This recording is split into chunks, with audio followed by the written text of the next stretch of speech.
నమస్తే, welcome to Y News. Faction పక్కా sketch. Rayalaseema సంస్కృతి తురు నియోజకవర్గానికి పాకించింది వైకాపా.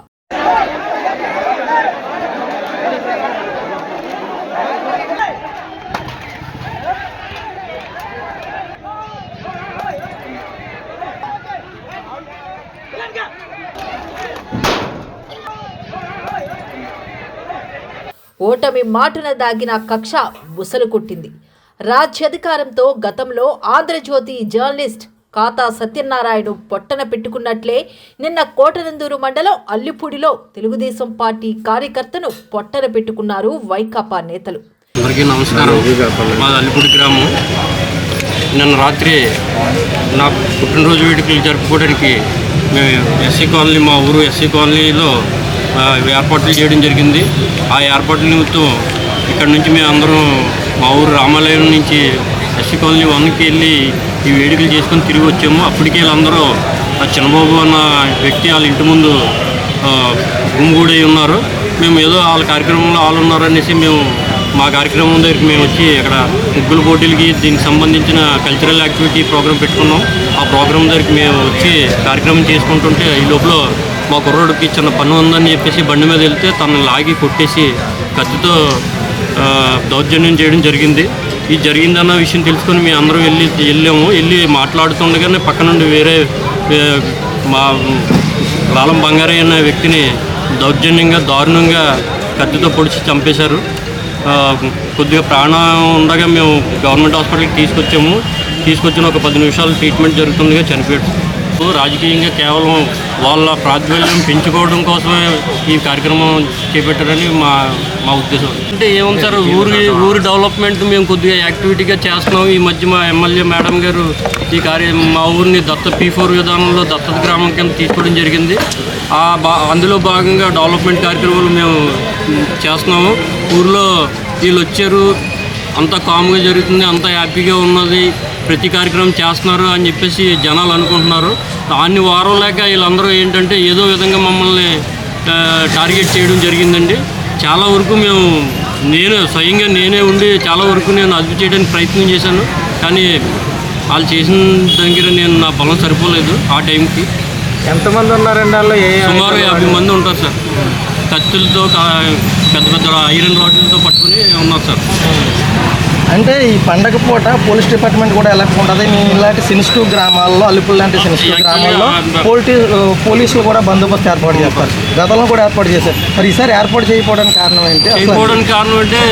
మొత్తం సీఎం సార్ గారు ప్రోగ్రామ్ ఉండడం వల్ల మొత్తం స్టాఫ్ అందరూ వెళ్ళడం జరిగింది. అప్పటికి 2 కానిస్టేబుల్ వచ్చి చెక్ చేసుకొని వెళ్ళారు. అప్పటికి వీళ్ళు ఇంకా గుమ్ము కూడా లేదు. మేము కూడా 7 గంటలకు ప్రోగ్రామ్ అనుకున్నాము. మేము వచ్చే టైంకి వీళ్ళందరూ రెడీ అయ్యి ఉన్నారు. రెగ్యులర్గా వస్తారు. అదే ప్లేస్లో గతంలో సీఏ గారు ఒకసారి, మన కోటనందూరు ఎస్ఐ గారు ఒకసారి అదే ప్లేస్లో ఎలా జనం గుమ్ముగూడి ఉంటే వాళ్ళు చెదరగొట్టడం జరిగింది. ఈవేళ సీఏ గారు కానీ ఎస్ఐ గారు కానీ సార్ ప్రోగ్రాంకి వెళ్ళిపోవడం వల్ల ఈ దుర్ఘటన జరిగిందని మేము భావిస్తున్నాం. ప్రీ ప్లాన్డ్గా వాళ్ళన్నీ రెడీ చేసుకునే ఉన్నారు. అప్పటికి మాకు 2-3 ఏదో చేస్తున్నారు అని చెప్పేసి ఇన్ఫర్మేషన్ చెప్పడం కూడా జరిగింది. వాళ్ళకి మన కార్యక్రమం చేస్తే ఏదో విధంగా చెడగొట్టాలనే ఉద్దేశంతో వాళ్ళు ఎప్పుడు అలా ఉంటారు కదా అనే ఉద్దేశంతో మేము అనుకున్నాం. కానీ ఇలాంటి చర్యలు పాల్పడతారని మేము ఎప్పుడూ అనుకోలేదు. గతంలో కూడా ఇలా జరిగిందండి. గతంలో ఇలా జరిగిందండి. అలా అంటే పట్టుకోవడం వరకు జరిగింది. అప్పుడు సీఏ గారు ఇలాగా ఈ గుమ్ముగా ఉండి వాళ్ళ ఇంటి ముందే పెడతాడు సార్. ఇప్పుడు చూసినా ఈ కార్యకర్తలందరినీ రమ్మని వాళ్ళ ఇంటి ముందు పెడుతుంటాడు. గతంలో మేము సార్కి ఇలా జరిగి ఇలా ఉందండి అని చెప్పేసి వాళ్ళు చెప్పిన మాటలు విని నేను ఎస్ఐ గారికి ఫోన్ చేయడం జరిగింది. వాళ్ళు బందోబస్తు తీసుకొచ్చి చెదరగొట్టడం జరిగింది సార్. నిన్న స్టాఫ్ మార్నింగ్ వచ్చి చూసుకున్నారు, ఈవినింగ్ వచ్చి చూశారు. కాకపోతే స్టాఫ్ లేకపోవడం వల్ల ఏటన్నది మేము కూడా ఇప్పుడు ఉండేలాగే ఉన్నారు కదా అన్న ఉద్దేశంతో మేము కూడా అసలు ఇది డెవలప్ అయింది సార్. దానివల్ల చింతగాలి చిన్నబాబు, ఆ చిన్నబాబు అనే వ్యక్తి ఉన్నాడు సార్. నేను తను ఆపడానికి చాలా ప్రయత్నం చేశాను సార్. నేనే డైరెక్ట్గా అతనితోనే మాట్లాడాను. నువ్వు వెళ్ళిపోతే ఏ గొడవలో ఉన్నావు ఇక్కడ, నువ్వు వెళ్ళిపో అని చెప్పేసి నేను బతిమాలు అడిగాను సార్. అతను ఏమాత్రం వినిపించుకోలేదు. అతను అన్ని చర్యలతో మొత్తం మా మీద మూకుమ్మడిగా మమ్మల్ని చేయడం ఇలా జరిగింది. ఈ లోపల ఒకసారి మేమంతా ఒక మూలం ఉన్నాం. ఈ సంఘటన జరిగింది. ఎప్పుడు ఇలా మిస్ అయ్యి సంఘటన జరిగింది. ఇప్పుడు మా గ్రామంలో కానీ మా మండలంలో కానీ జరిగిన సంఘటన ఈవేళ మా గ్రామంలో జరిగిందండి. ఇలాంటివి మళ్ళీ పునరావృతం కాకుండా ఉండాలనే ఉద్దేశంతో వాళ్ళని కఠిన చర్యలు తీసుకోవాలని మనసు. ఎంత దాష్టికమో! దారంట నడిచి వచ్చిన ముగ్గురు టీడీపీ కార్యకర్తలపై కత్తులు, బరిసెలతో దాడికి ఎగబడ్డారు. స్థానిక ఎస్సీ కాలనీలో గ్రామ టీడీపీ నేత అంకారెడ్డి బుల్లిబాబు పుట్టిన వేడుకలకు టీడీపీ శ్రేణులందరూ వెళ్లారు. వారు ఇదే దారిలో వస్తారని ఇదే అదునుగా చూసిన వైకాపా నేతలు చింతకాయల చిన్నబాబు, అతని సోదరులు యేసు, సత్తాల దొర దారిలో మాటు వేసి టీడీపీ కార్యకర్తలు లాలం బంగారయ్య, చింతకాయల శ్రీరాములపై కత్తులు, బరిసెలతో దాడికి పాల్పడ్డారు. వైకాపా నేతల దాడిలో గాయపడిన లాలం బంగారయ్య, చింతకాయల శ్రీరాములను తుని ఏరియా ఆసుపత్రికి తరలించారు. చికిత్స పొందుతూ లాలం బంగారయ్య మృతి చెందాడు. శ్రీరామ్ పరిస్థితి ఆందోళనకరంగా ఉండటంతో అతన్ని కాకినాడ అపోలో ఆసుపత్రికి తరలించారు. జరిగిన ఘటనతో అల్లిపూడి ఒక్కసారిగా ఉలిక్కిపడింది. పరిధిలో ఉన్న అల్లిపూడి గ్రామంలో రెండు పార్టీల మధ్య ఉన్నటువంటి పాత కక్షలను పురస్కరించుకొని నిన్న జరిగినటువంటి స్వల్ప సంఘటనను దృష్టిలో పెట్టుకుని ఒక పార్టీ వాళ్ళు, వైసీపీ పార్టీకి చెందిన వాళ్ళు దొమ్మిగా టీడీపీ కార్యకర్తలపై దాడి చేసి చీకట్లో 8:30 రాత్రి టైంలో ఇష్టం వచ్చినట్టుగా వాళ్ళు ఐరన్ రాడ్స్, కత్తులు, మారణాయుధాలతో దాడి చేశారు టీడీపీ తక్కువ మంది మీద.